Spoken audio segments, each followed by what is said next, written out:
எல்லோருக்கும் வணக்கம். நான் உங்க தமிழ் தாமரைக்குளம். கதையோட தொடர்ச்சி. விக்டர் கழுத்தில் இருந்த மாலையை பிடித்துக்கொண்டு குகைக்குள் இருந்த காளியை தியானித்தார். அதற்கு பிறகு ஒரு மரத்தை வேருடன் பிடுங்குவது போல சிலையை பெயர்த்து எடுத்து தன் தோளின் மீது போட்டுக்கொண்டு கோவிலின் குளத்தின் அருகே போய் சிலையை அதனுள் போட்டார். குளத்தில் அதிக நீர் இல்லாத காரணத்தினாலும் ஏராளமான குப்பைகள் நிறைந்து இருந்ததாலும் சிலை தண்ணீருக்குள் போகாமல் நின்ற நிலையிலேயே நின்றிருந்தது. குளத்தின் நடுவே நின்ற சிலையை கவனிக்காமல் விக்டர் அங்கிருந்து வேகமாக நடந்தான். சற்று நேரத்தில் சிலை தண்ணீரில் சாய்ந்தது. அதன் பிறகு சற்று நேரம் கழித்து தேவியும் துவார பாலகிகளும் திரும்பி வந்தனர். தேவவதியின் சிலை அங்கே இல்லை. சுற்றும் முற்றும் அவள் பார்த்தபோது அருகே குளத்தில் இருந்து கிளக் கிளக் என்கிற சத்தம் கேட்க தேவவதி அங்கே போய் பார்த்தபோது குளத்தில் ஒரு பிணம் கிடப்பதை பார்த்தாள். அதன் அருகே நன்றாக உற்று நோக்கிய போது தன் சிலையும் அங்கே இருந்தது அவளுக்கு தெரிந்தது. அருகிலேயே ஒரு பிணமும் இருந்தது. குளம் அசுத்தமாகிவிட்ட காரணத்தால் தேவவதி அதில் இறங்கவில்லை. பிணம் மட்டும் இல்லாமல் இருந்திருந்தால் அவள் சிலையை வெளியே கொண்டு வந்திருப்பாள். இப்போது அவளுக்கு இருந்த ஒரே வழி கிளாராவின் உடலில் பிரவேசிப்பதுதான். வேறு புகலிடம் இல்லை. மாளிகைக்கு வந்த தேவவதி கிளாராவின் உடலை தன் வசப்படுத்தி கொண்டாள். பொழுது புலரும் முன் கிளாரா எழுந்தாள். எழுந்தவுடன் அவள் நேராக கோவிலகத்திற்கு சென்றாள். அவ்வளவு அதிகாலையில் எழுந்து போய் குளத்தில் நீராடிவிட்டு திரும்பிக் கொண்டிருந்த உதயவர்மா கிளாராவை பார்த்து வியந்தான். என்ன இவ்வளவு காலையில் கேட்டான். விஷயம் இல்லாமலா? வாருங்கள் சொல்கிறேன் என்று அவள் அழைத்தாள். அவள் பேசும் குரலில் இருந்து பேசுவது தேவவதி என்றே உதயனுக்கு தெரிந்தது. கிளாரா சொன்னதில் இருந்து ஏதோ விஷயம் இருப்பதாகப்பட்டது உதயனுக்கு. குளித்து சிற்றுண்டியை முடித்துக் கொண்ட பிறகு உதயனிடம் உள்நாட்டு நம்பூதிரியை பார்க்க உடனே போக வேண்டும் என்றாள். என்ன விஷயம்? அங்கே போன பிறகு சொல்கிறேன். ஆனால் அந்த இடத்திற்கு அவசியம் போக வேண்டும் என்றாள் கிளாரா. தன் மாமாவிடம் இதை சொன்னபோது என்ன விஷயம் என்று அவரும் கேட்டு வைத்தார். அங்கே போய் வந்த பிறகு சொல்கிறேன் என்று மாமாவிடம் சொல்லிக்கொண்டு உதயன் கிளம்பினான். அங்கே போனபோது ஸ்ரீதரன் நம்பூதிரி இவர்களுக்காகவே காத்து கொண்டிருப்பதை போல காணப்பட்டார். நீங்கள் வருவீர்கள் என்று எனக்கு தெரியும். காலையில் சேகர வாரியார் இங்கே வந்திருந்தார். குன்றின் மீது உள்ள பகவதி கோவிலில் நடந்துள்ள எல்லா விஷயத்தையும் சொன்னார். இதையெல்லாம் அவன்தான் செய்திருக்க வேண்டும் என்றார் நம்பூதிரி. பிணத்தை யார் போட்டிருக்க முடியும்? உதயன் கேட்டான். குளம் அசுத்தமடைய அதையும் அவனேதான் செய்திருக்க வேண்டும். இனி என்ன செய்யலாம் என்று கேட்டபோது நம்பூதிரி யோசனையில் ஆழ்ந்தார். இந்த வாரம் நாம் மிகவும் ஜாக்கிரதையாக இருக்க வேண்டும். நாளை பத்தூர்காவில் உற்சகம். 10 நாளைக்கு தேவியும் துவாரபாலகியும் அங்கேதான் இருப்பார்கள். கிளாராவின் உடல் இந்த நாளில் கலங்கப்படாமல் பார்த்து கொள்ள வேண்டும் என்றார் நம்பூதிரி. இந்த விவரம் அந்த நபருக்கு தெரியுமா? இந்த நேரத்தில் அந்த நபர் யட்சி ஹோமம் நடத்த முயற்சிப்பார். அப்போது இந்த நிலை அவருக்கு தெரிய வரும். யட்சி ஹோமமா? உதயன் வியப்புடன் கேட்டான். ஆமா, ஹோமத்தில் தேவவதியின் சிலையை எரித்தும் விடலாம் என்றார் நம்பூதிரி. அப்போது சுவரில் பல்லி சத்தமிட்டது. உடனே கிளாரா மேலே பார்த்தாள். அதே பழைய பல்லி மீண்டும் இங்கு வந்திருந்தது. இருந்த இடத்திலிருந்தே கிளாரா கையை நீட்டினாள். கை வீட்டின் முகப்பின் வரைக்கும் நீண்டு போய் பல்லியின் கழுத்தை பிடித்தது. இது யார் என்று உங்களுக்கு தெரியுமா? கிளாரா கேட்டாள். நம்பூதிரி தன் கழுத்தில் இருந்த பெரிய தாயத்தை கையில் பிடித்துக் கொண்டு பரதேவதையை தியானித்தார். நான் பனைமரத்தின் மீது அமர வைத்திருந்த யட்சி பாமா என்றார். இதை சொல்லிவிட்டு நம்பூதிரி எட்ட இருந்த தன் பாட்டனார் கொடுத்த ராசி பலகையை சற்றே நகர்த்தினார். அந்த பலகைக்கு கீழே மிகச்சிறிய ஓமகுண்டம் தெரிந்தது. அந்த குண்டத்தில் விரைவாக சில சமித்துகளை போட்டு ஒரு கற்பூரத்தை அதன் மீது வைத்து விளக்கின் சிறிய திரி ஒன்றை எடுத்து அதன் மீது வைக்க நெருப்பு குப்பென்று பற்றி கொண்டது. அவளை இதில் போடு என்று அவர் சொன்னவுடன் பல்லியை நெருப்பின் மீது பிடித்தாள். என்னை நாசம் செய்யாதீர்கள், நீங்கள் சொல்வதெல்லாம் நான் கேட்கிறேன் என்று பல்லி தன் பாசையில் சொல்ல அது கிளாராவிற்கும் நம்பூதிரிக்கும் புரிந்தது. ஆனால் உதயனுக்கு புரியவில்லை. அக்னி மீது பல்லியும் சத்தியம் செய்தது. இதையெல்லாம் நான் நம்ப மாட்டேன். அசுர சிரேஷ்டனாகிய குபேரன் மீது 3 தடவை சத்தியம் செய்ய வேண்டும் என்றாள் கிளாரா. பல்லியும் அதே போல சத்தியம் செய்ய கிளாரா அவளை நெருப்பின் ஜுவாலையில் இருந்து அகற்றினாள். அதன் பிறகு ஸ்ரீதரன் நம்பூதிரி சுவர் ஓரமாக அடுக்கி வைக்கப்பட்டிருந்த வெண்கல சிலைகளில் மிகவும் சிறியதாக ஒன்றை தேர்ந்தெடுத்து அதன் கழுத்தில் மந்திரித்த ஒரு கருப்பு கயிற்றை கட்டினார். பிறகு பள்ளியை நோக்கி அந்த சிலையில் குடியேறுமாறு பணிக்க அதுவும் அவ்வாறே செய்தது. இப்போது கிளாராவின் கையில் இருந்த பெரிய பல்லி மிகவும் சிறியதாக உருமாறி இருந்தது. அதை வெளியில் எறிந்துவிடு என்று நம்பூதிரி சொல்ல அவளும் அதே போல செய்தாள். இனி நமக்கு வேலை தேவதேவியின் சிலையை வெளியில் எடுத்து அதை முதலில் சாஸ்திரங்கள் சொல்லும் வகையில் சுத்தப்படுத்த வேண்டும். ஆனால் குளத்தில் இருக்கும் சிலையை யார் வெளியே எடுப்பது என்று மூவரும் யோசிக்க தொடங்கினார்கள். அப்போது உதயனின் பார்வை சட்டென்று யட்சியை குடிவைத்த அந்த வெண்கல சிலை மீது விழுந்தது. அவன் பார்வை போகும் திசையை நம்பூதிரியும் கவனித்தார். விருந்தாளிகள் இருவரும் சாப்பிட அழைக்கப்பட்டனர். நம்பூதிரி சாப்பிட தனி இடம் உண்டு. உணவை உட்கொள்ளும் முன் பல சடங்குகள் செய்ய வேண்டி இருக்கிறது. எல்லோரும் உணவு வேலையை முடித்துக்கொண்டு அமர்ந்திருக்கும் போது கிளாராவை தேடிக்கொண்டு சச்சிதானந்த வர்மா வந்தார்.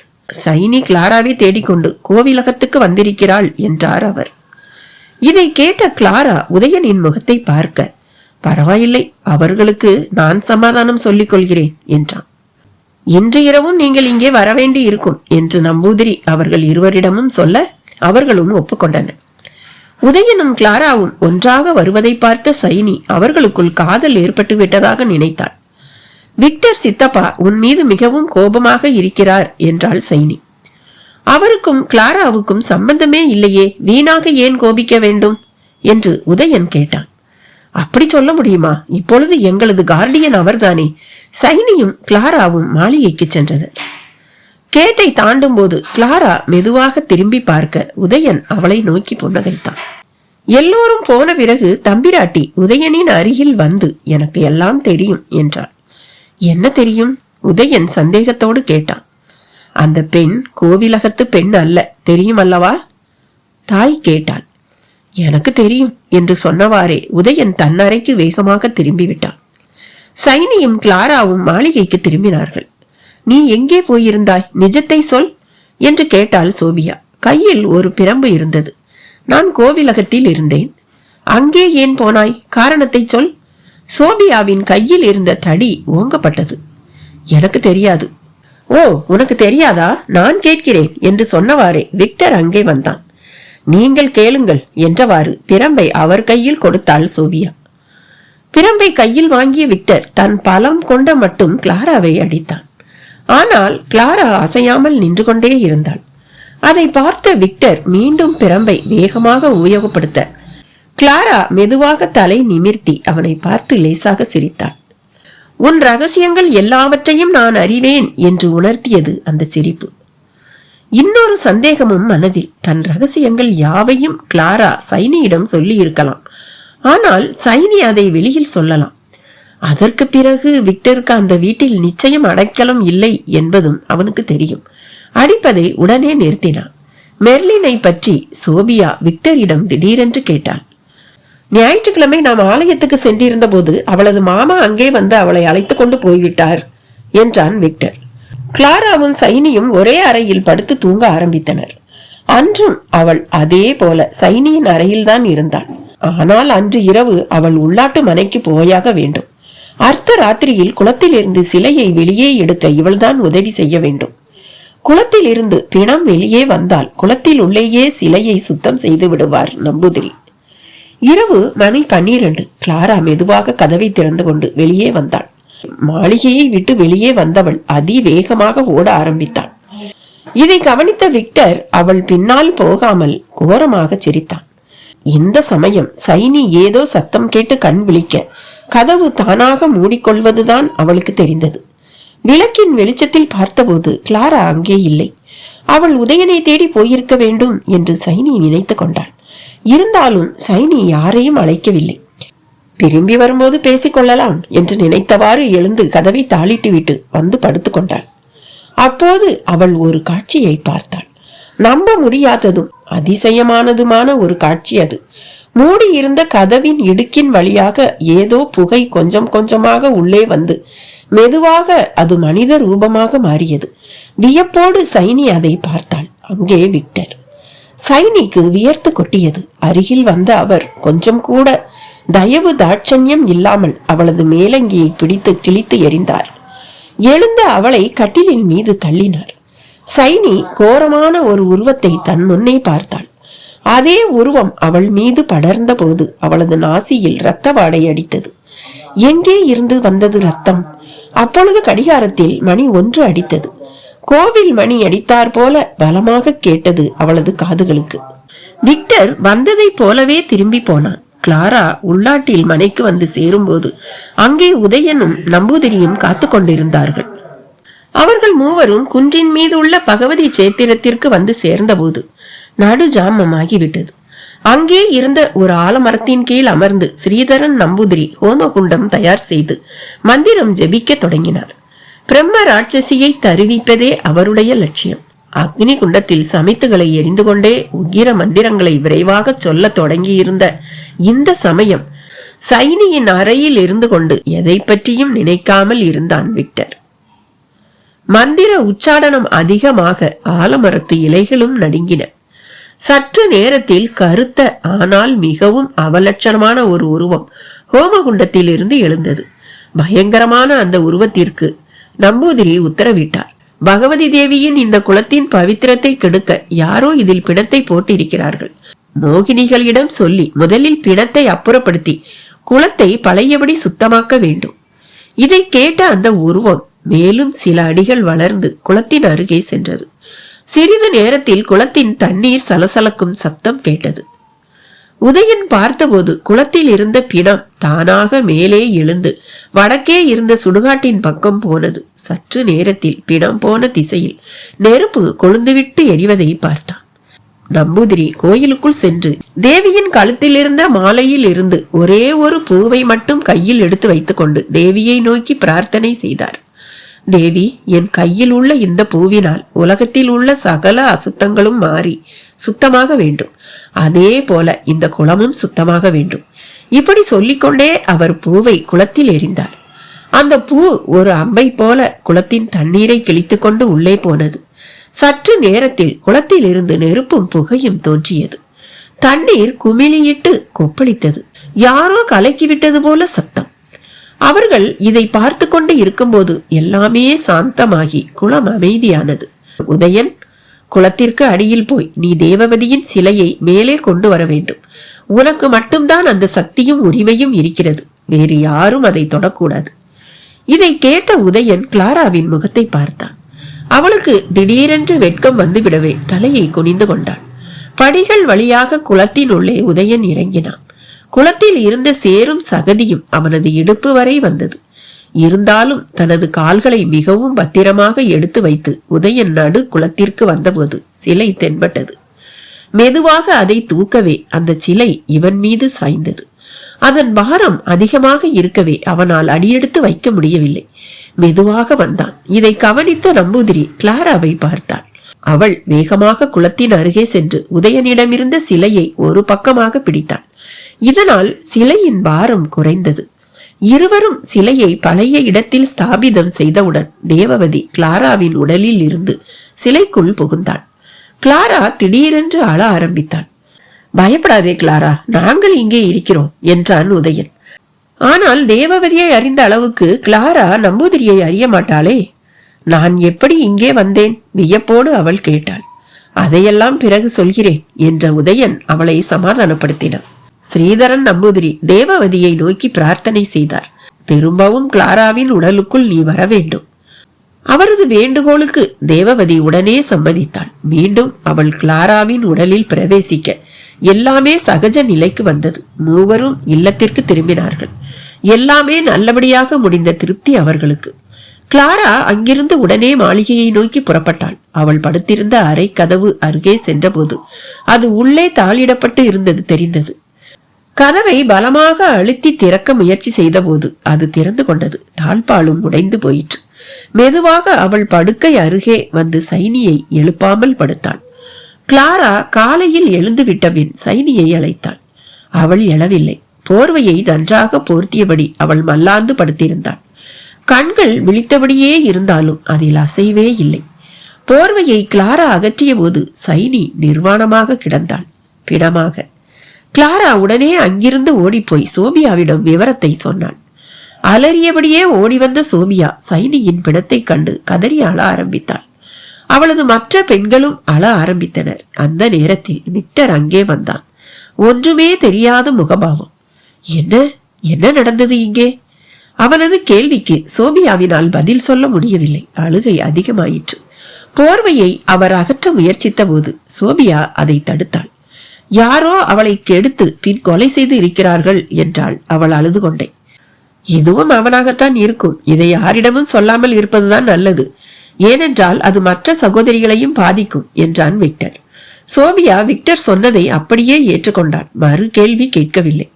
கிளாரா விக்டரையே பார்த்து கொண்டிருந்தாள். இதை கவனித்த விக்டர் அவளை முறைத்து பார்த்து கொண்டே கேலியாக சிரித்தான்.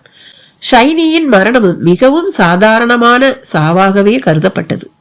அது ஒரு துரதிர்ஷ்டமான பங்களா என்று தெரிந்தவர்கள் பேச ஆரம்பித்தனர்.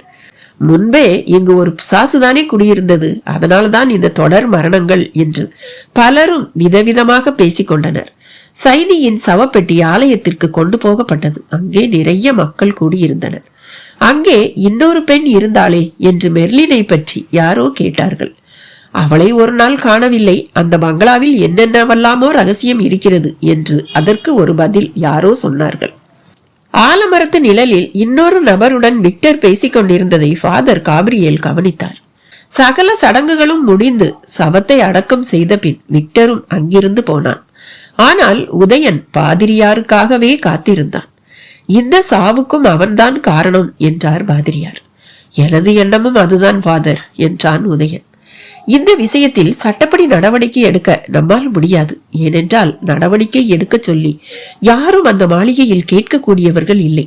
நம்மிடம் விக்டர் ஒரு பயங்கர மனிதன் என்று காட்ட நம்மிடம் ஆதாரம் ஏதும் இல்லையே என்றார் பாதிரியார். இப்படியே போனால் என்ன ஆவது? உதயன் கேட்டான். உன் நண்பர் ஸ்ரீதரன் நம்பூதிரி என்ன சொன்னார்? அவரும் போராடி கொண்டேதான் இருக்கிறார். ஆனால் விக்டரின் சக்தி அதிகமாகிக் கொண்டே போகிறது. இதே நிலையில் போனால் அந்த குடும்பத்தினர் ஒவ்வொருவராக அவனுக்கு பலியாகியே தீர்வார்கள். நான் நம்பூதிரியை சந்தித்து அடுத்தபடியாக என்ன செய்வது என்று யோசிக்கிறேன் என்றான் உதயன். பிறகு அங்கிருந்து புறப்பட்டான். குன்றின் மீது உள்ள தேவி பகவதியின் சனி திசை மாற இன்னும் சில தினங்களே உள்ளன. அதற்குள் தேவியின் சக்தியை இன்னமும் குறைக்க வேண்டும். இதுதான் விக்டரின் லட்சியம். அதனால் விக்டர் கோவிலை நோக்கி புறப்பட்டான். அங்கே தேவவதியின் சிலை பழைய இடத்திலேயே இருந்ததை கண்டு ஆச்சரியப்பட்டான். இந்த இரவு நீ இங்கே இருக்க மாட்டாய் என்று தேவவதியின் சிலையை பார்த்து சொன்னான். அன்று இரவு மேல் பத்தூர்காவில் உற்சவம் தொடங்கியது. தேவியும் துவாரபாலகிகளும் கட்டாயம் அங்கே போக வேண்டும். இந்த வேளையில் கிளாராவின் உடம்பில் தேவவதி இருக்க மாட்டாள். அப்போது அவளை பலாத்காரம் செய்து கெடுத்து விட்டாள். தேவவதிக்கு அவள் உடம்பு பயன்படாது. அப்படி ஏதும் நடந்துவிட்டால் மாளிகையில் உள்ள யாருக்கும் இவருடைய செயல்கள் தெரியவே தெரியாது. அதற்கு பின் ஒருவர் பின் ஒருவராக தீர்த்து கட்டுவது மிகவும் சுலபம். மெர்லின் எனும் எச்சி மீண்டும் நம்பூதிரியின் பிடியில் அகப்பட்டுக் கொண்டாள் என்பதை விக்டர் தெரிந்து கொண்டான். இப்போது இருக்கும் நிலையில் அவளை அங்கிருந்து விடுவிக்க முடியாது. விக்டர் ஏதாவது ஏடாகுடமாக செய்வான் என்று உதயனுக்கும் நம்பூதிரிக்கும் மனதில் சந்தேகம். இருள் பரவ ஆரம்பித்தது. உள்ளாட்டின் மனை கோவிலில் நிலவிளக்கு ஏற்றப்பட்டது. விளக்கு பக்கத்தில் ஏதோ சலனம் தெரிய நம்பூதிரி அங்கே பார்த்தார். ஒரு தங்க நிறமான சிறிய பாம்பு நெளிந்து கொண்டிருந்தது. அவரது கண்ணில் பட்டது. நம்பூதிரியின் கண்கள் தன் மீது விழுந்துவிட்டது என்பதை கவனித்த அந்த பாம்பு வராந்தாவின் பக்கமாக போய்விட்டது. நம்பூதிரி அதன் பின்னே போனார். உள்ளே சென்ற பாம்பு ராசி பலகையின் மீது சுற்றி கொண்டது. சோழிகளை எடுத்து அவர் அந்த பாம்பின் மீது எரிய அது உடனே அங்கிருந்து மறைந்து விட்டது. சோழிகளை ராசி பலகையில் வைத்து பார்த்தபோது அதில் குன்றின் மீது இருக்கும் பகவதி கோயில் தெரிந்தது. என்ன காரணம் இதற்கு? நம்பூதிரி யோசித்தார். அப்போதுதான் அவருக்கு மேல் பத்தூர்காவில் நடக்கும் 10 தின உற்சவம் ஞாபகத்திற்கு வந்தது. அந்த சமயத்தில் தேவியும் துவாரபாலகியும் உற்சவத்துக்கு போவார்கள். காவலுக்கு வெறும் பூதகணங்கள் மட்டும்தானே அங்கே இருப்பார்கள். அவர்களை அப்புறப்படுத்தும் சக்தி விக்டருக்கு உண்டுதானே. தேவவதியும் அங்கே போனால் இங்கே கிளாராவிற்கு சக்தி இருக்காது. இதை போல பல விஷயங்கள் நம்பூதிரியின் மனதை அலைக்கழித்தன. உடனே நம்பூதிரி உதயனை இங்கே வரவழைக்க ஒரு ஆந்தையின் மூலம் ஓலை ஒன்றை கொடுத்து அனுப்பினார். உதயன் சந்தியாவந்தனம் முடித்துவிட்டு வராந்தாவில் அமர்ந்திருந்த போது ஆந்தை அங்கே பறந்து வந்து ஓலையை துளசி மாடத்தின் அருகே போட்டது. அதை எடுத்து படித்த உதயன் உடனே இல்லத்திற்கு புறப்பட்டான். அங்கே நம்பூதிரி பதட்டத்துடன் காத்து கொண்டிருந்தார். நான் உன்னை இங்கே வரவழைத்தது ஒரு முக்கியமான காரியத்தை சொல்லத்தான் உதயன். இன்று மேல்பத்தூர்காவில் உற்சவம் ஆரம்பம். தேவியும் துவார பாலகிகளும் அங்கே போய் விடுவார்கள். உற்சவம் முடியும் நேரத்தில் தேவியின் கஷ்டகாலமும் தீர்ந்துவிடும் என்று சொல்லிக்கொண்டே வந்தவர் ஏதோ யோசனை செய்து கொண்டே பேச்சை நிறுத்தினார். எழுந்து வெளியே போனார். கருப்பு நிற நிழல் ஒன்று திடீரென்று மறைவதை கண்டார். தென் பக்கம் அந்த ரூபம் போவதை உதயனும் கவனித்தான். இது அவன்தான் என்றார் நம்பூதிரி. அந்த நபர் இங்கேயும் வருவாரா? உதயன் வியப்போடு கேட்டான். வேறு யாரிடமாவது சொல்லிவிட்டால் அது தோல்வியாக மாறலாம். அதனால்தான் அவனே இங்கு புறப்பட்டு வந்திருக்கிறான். அவனை இங்கே பார்த்ததும் நல்லதாகவே போய்விட்டது என்றார் நம்பூதிரி. இன்றிலிருந்து அவன் தன் முழு சக்தியையும் பிரயோகித்து தனது தடைகளை ஒதுக்க மிகவும் மூர்க்கமாக முயற்சிப்பான். இது இவர்களுக்கும் ஜீவ மரண போராட்டம்தான். இப்படி தன் மனதில் தோன்றியதை நம்பூதிரி உதயனிடம் விரிவாகவே சொன்னார். அப்போது மணி 8. நடு இரவு தொடங்க இன்னமும் 4 மணி நேரம் இருக்கிறது. நடு இரவில்தான் உற்சவமும் ஆரம்பிக்கும். அதற்கு சில வினாடிகளுக்கு முன்பே தேவியும் தோழிகளும் அங்கே போய்விடுவார்கள். இந்த மாற்றத்தை விக்டரும் அறிவான். அதனால் 3 மணி நேரத்திற்குள் ஏதாவது பரிகாரம் செய்ய வேண்டும். இல்லாவிட்டால் கிளாராவை அவன் நாசப்படுத்தி விடுவான். கிளாரா இல்லாவிடில் அவன் மாளிகையில் என்ன வேண்டுமென்றாலும் செய்யலாம். நாம் உடனே ஆலயத்திற்கு சென்று பாதிரியாரை பார்க்க வேண்டும் என்றார் நம்பூதிரி. இந்த மாதிரி நேரத்தில் ஒத்த கருத்துடையவர்கள், அறிவுள்ளவர்கள் ஆகியோரின் சகாயத்தை தேடுவது நல்லது என்பது நம்பூதிரியின் எண்ணம். பூஜை முடிந்ததும் நாம் புறப்படலாம் என்று சொன்ன நம்பூதிரி பூஜை செய்ய போனார். போகும்போது பாமாவின் ஆத்மாவை பிரயோகித்து வைத்திருந்த சிறிய வெங்கல சிலையையும் தன்னுடன் எடுத்துக்கொண்டு போனார். சுமார் 1.5 மணி நேரம் அவர் பூஜை செய்துவிட்டு வெளியே வரும்போது சிலை அவர் கையில் இல்லை. இருவரும் ஆலயத்திற்கு புறப்பட்டனர். அப்போது பாதிரியார் ஒரு பெரிய கிரந்தத்தை படித்துக் கொண்டிருந்தார். வெளியில் காலடி சத்தம் கேட்டவுடன் கதவை திறந்தார். உள்ளே வாருங்கள், உங்களை பற்றித்தான் நான் நினைத்துக் கொண்டிருந்தேன் என்றார் காபிரியேல். எங்களை பற்றி நினைக்க என்ன இருக்கிறது என்று கேட்க, நீங்கள் இருவரும் அமருங்கள், சொல்கிறேன் என்றார். இருவரும் அமர்ந்தனர். ஸ்ரீதரன் நம்பூதிரிக்கு பாதர் மிகுந்த மரியாதை கொடுத்தார். நம்பூதிரி இதை போல ஆலயத்திற்கு வருவது இது முதல் தடவை. ஒரு நம்பூதிரியும் பாதிரியாரும் சந்திப்பதும் இதுதான் முதல் தடவை. பாதர் அவர்கள் எதிரில் அமர்ந்தார். நம் இடத்தில் புதிதாக ஒரு மனிதன் வந்திருக்கிறான். இது நம்பூதிரிக்கும் தெரியும். ஆமாம், எனக்கும் தெரியும். அவன் ஒரு அசாதாரண மனிதன் என்றார் நம்பூதிரி. அவன் எங்கிருந்து வந்திருக்கிறான் என்று உங்களுக்கு தெரியுமா? எனக்கு தெரிந்தவரை நடந்திருப்பது ஒரு அதிசயமான காரியம். அந்த சரீரத்தின் சொந்தக்காரன் விக்டர் என்பவன். அதனால் எல்லோரும் அவனை விக்டர் என்று அழைக்கிறோம். ஆனால் அவன் விக்டரே அல்ல. அவன் யூதா எனும் மாந்திரிகனின் ஆத்மாவிற்கு தன் உடலை அர்ப்பணித்திருக்கிறான். சரியா சொல்லணும்னா அவன் பேர் யூதா. இதை சொன்ன நம்பூதிரி சுருக்கமாக யூதாவின் பழைய கதையை காபிரியலிடம் சொன்னார். அவன் விக்டரின் உடலில் புகுந்ததை கிளாரா எனும் பெண் பார்த்திருக்கிறாள் என்றார் நம்பூதிரி. கிளாராவின் சரித்திரத்தையும் சுருக்கமாக சொன்னார். அவளை நான் பார்த்திருக்கிறேன். இன்னொரு பெண்ணும் அவளுடன் இருந்தாளே, அவள் எங்கே? அவள் ஒரு எச்சி. அவளை நான் கட்டி போட்டிருந்தேன். விக்டர் அவளுக்கு ஆதரவு கொடுத்து விடுவித்தான். இருந்தாலும் அவளை நான் மீண்டும் என் பிடிக்கு கொண்டு வந்து விட்டேன் என்றார் நம்பூதிரி. இருவரும் எல்லா விஷயங்களையும் தெரிந்து கொண்ட பின் அடுத்து என்ன செய்வது என்பதை பற்றி யோசிக்க தொடங்கினார்கள். ஃபாதருக்கு ஏதாவது வழி தோன்றுகிறதா? நம்பூதிரி கேட்டார். அவனால் தேவாலயத்திற்குள் வர முடியாது. அப்படி மீறி அவன் இங்கே வந்தால் அது அவனது நாசத்திற்கு அடிகோலும். அதனால் நான் ஒரு உபாயம் சொல்கிறேன் என்று காபிரியேல் தன் மனதில் நினைத்த யோசனையை அவர்களிடம் சொன்னார். நாளை ஞாயிற்றுக்கிழமை காலை பிரார்த்தனைக்கு வேறொரு பாதிரியாரை வர சொல்லி இருக்கிறேன். அத்துடன் நாளை இரவு இங்கே பாட்டு கச்சேரியும் நாடகமும் நடக்க ஏற்பாடு செய்துள்ளேன். இதை பார்க்க நான் விக்டரையும் அந்த குடும்பத்தாரையும் அழைத்திருக்கிறேன். அத்துடன் சோபியா, விக்டர், குழந்தைகள் எல்லோருக்கும் சர்ச்சில் வேலைகளை கொடுத்திருக்கிறேன். அப்போது நான் சொன்ன காரியத்தை அழகாக முடிக்கலாம். நம்பூதிரி இதில் ஒரு பகுதியை நான் சொல்வது போல செய்தால் போதும். காபிரியேல் சொன்ன யோசனையும் நடவடிக்கையும் நம்பூதிரிக்கு மிகவும் பிடித்திருந்தது.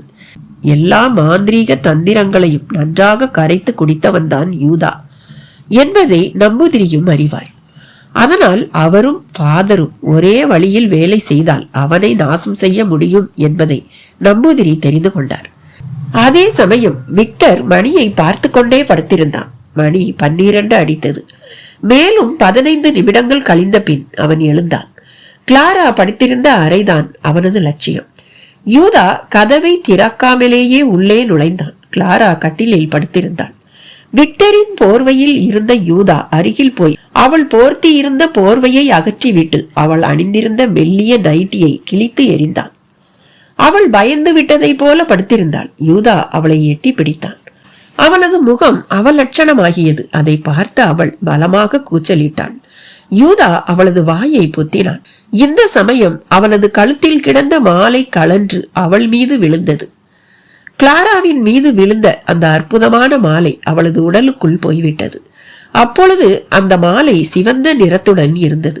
அவளுடைய முகம் கொஞ்சம் கொஞ்சமாக மாறிக்கொண்டு வந்தது. கிளாராவின் முகத்திற்கு பதில் அங்கே பாமா என்கிற எச்சியின் முகம்தான் இருந்தது. இந்த சமயத்தில் உள்ளாட்டில் ஸ்ரீதரன் நம்பூதிரியின் மாந்திரீக வித்தை வேலை செய்ய ஆரம்பித்தது. அன்று இரவு அவர் வெண்கல சிலைக்குள் அடக்கியிருந்த பாமா என்கிற எச்சிக்கு அங்கிருந்து வெளியேறவும் தான் சொன்னபடி கேட்கவும் சக்தி அளித்திருந்தார். அவள் பங்களாவிற்கு வந்ததும் கிளாராவை கோவிலகத்துக்கு அனுப்பி வைத்துவிட்டு அவள் இடத்தில் இவள் இருந்து கொண்டாள். பாமாவை கண்டதும் விக்டர் அங்கிருந்து துள்ளி எழுந்து அறையை விட்டு வெளியேறி கிளாரா எங்கே இருக்கிறாள் என்று தேட ஆரம்பித்தான். அவனுக்கு தெரியவில்லை. மாலை கழுத்தை விட்டு போனாலும் அவன் பழைய யூதாதானே. தேவவதி இருக்கும்போது கிளாராவை தொட்டு கெடுக்கக்கூடிய சக்தி அந்த மாலைக்கு இருந்தது. அடுத்த நாள் காலை கிளாராவை அவன் மாளிகையில் எங்கும் காணாததால் அவனுக்கு பயங்கர கோபம் வந்தது. அவன் கிளாராவை பற்றி எல்லோரிடமும் விசாரித்தான். அவள் போனால் போகட்டும் விடுங்கள், மர அட்டையை மெத்தையில் படுக்க வைத்தாலும் அது தங்குமா என்றாள் சோபியா கோபமாக. ஆனால் விக்டரை பொறுத்த வரை அவள் வந்துதான் ஆக வேண்டும். எந்த நேரம் ஆனாலும் இந்த மாளிகைக்கு திரும்ப வேண்டியவள் தானே. ஞாயிற்றுக்கிழமை எல்லோரும் ஆலயத்திற்கு போக புறப்பட்டார்கள். அன்று சைனிக்காக ஒரு பிரார்த்தனைக்கும் ஏற்பாடாகி இருந்தது. விக்டர் ஆலயத்திற்கு போகாமல் இருக்க என்னென்னவோ சாக்கு போக்குகள் சொல்லி பார்த்தான். ஆனால் சோபியா எதற்கும் அசைந்து கொடுக்கவில்லை. விக்டரை இழுத்து கொண்டு போனான். ஆலயத்திற்கு வந்த அவனை ஃபாதர் காப்ரியேல் தன் அறைக்குள் அழைத்து உட்கார வைத்தார். இன்று இங்கு பல வேலைகள் நடக்க இருக்கின்றன. அதில் சிலவற்றை நீங்களும் பொறுப்பு ஏற்று நடத்தி தர வேண்டும். இதுதான் என் விருப்பம். இன்று இரவு ஆலயத்தில் ஒரு பாட்டு கச்சேரியும் நாடகமும் கூட இருக்கிறது. நாடகத்திற்கான கதை பைபிளில் இருந்து எடுத்தவைதான். சோபிக்கும் அவளது பெண்களுக்கும் சில வேலைகளை கொடுத்திருக்கிறேன் என்று பாதிரியார் சொல்லிக்கொண்டே போக அதை விக்டரால் மறுக்கவே முடியாமல் ஒப்புக்கொண்டான். பகலில் ஆராதனை முடிந்த பின் அவர்கள் வீட்டிற்கு திரும்பிய போது கிளாரா வீட்டில் இருக்கவில்லை. விக்டர் அதை பற்றி சொல்லிய போதும் சோபியா அதற்கு முக்கியத்துவமும் தரவில்லை. சாயங்காலம் ஆலயத்தில் விசேஷங்கள் ஆரம்பிக்கப்படும் போது மணி 7. விக்டர் எதிலும் அக்கறை காட்டாதவனாக மரத்தடியில் நின்று கொண்டிருந்தான். அதை பார்த்த ஃபாதர் ஒரு நாற்காலியை கொண்டு வந்து போட சொன்னார். விசேஷங்கள் ஆரம்பமானதும் புதிதாக வந்திருந்த பாதிரியார் விக்டரின் அருகில் வந்து அமர்ந்தார். சோபியாவும் அவளது பெண்களும் மேடைக்கு பக்கத்திலேயே அமர்ந்திருந்தனர். எல்லா கோலாகலங்களும் முடிய இரவு 11 மணி ஆயிற்று. எல்லோரும் வீடு திரும்பினர். பாதிரியார் காப்ரியேல் எங்கே? விக்டர் புதிய பாதிரியாரிடம் கேட்டார். அவர் இங்கே எங்காவது இருக்கலாம். அவரிடம் நான் சொல்லிக் கொள்கிறேன், நீங்கள் போய் வாருங்கள் என்று இவர்களை அனுப்பி வைத்தார். இவர்கள் மாளிகைக்கு திரும்பிய போது சற்று தூரத்தில் இருந்தே பார்த்த சமயத்தில் மாளிகையில் வெளிச்சம் தெரிந்தது. விளக்கை அணைத்து விட்டுத்தானே வந்தோம். எப்படி அங்கே இவ்வளவு பிரகாசமாக விளக்குகள் எரிகின்றன? எல்லோருக்கும் வியப்பு. அவர்கள் பங்களாவை நெருங்கி வந்து பார்த்தபோது முதலில் இருந்த வரவேற்பு அறையில்தான் அதிகமாக வெளிச்சம் தெரிந்தது. மேலும் சாம்பிராணி வாசனை மூக்கை துளைத்தது. உள்ளே பார்த்து அவர்கள் திகைத்து போனார்கள். ஒரு மாதா கோவிலின் உட்பகுதி எப்படி இருக்குமோ அப்படி அலங்கரிக்கப்பட்டு இருந்தது அந்த பெரிய அறை. அந்த காட்சியை பார்த்த விக்டர் திடுக்கிட்டான். பெரிய கதவின் அருகில் பிரார்த்தனை மேடை அலங்கரிக்கப்பட்டிருக்க அதன் நடுவே இயேசுவின் மாதாவின் ரூபங்கள். அவை ஆலயத்தில் இருந்து கொண்டு வரப்பட்டவை. அறையில் 4 பக்கமும் மெழுகுவர்த்திகள் ஏற்றப்பட்டதால் பிரகாசமாக இருந்தது அறை. மேடையில் நடு நாயகமாக காப்ரியேல் பிரார்த்தனை வஸ்திரங்களை அணிந்து கொண்டு கம்பீரமாக நின்றார். அவர் விக்டரை பார்த்தவுடன் உள்ள வாங்க விக்டர் என்று அழைத்தார்.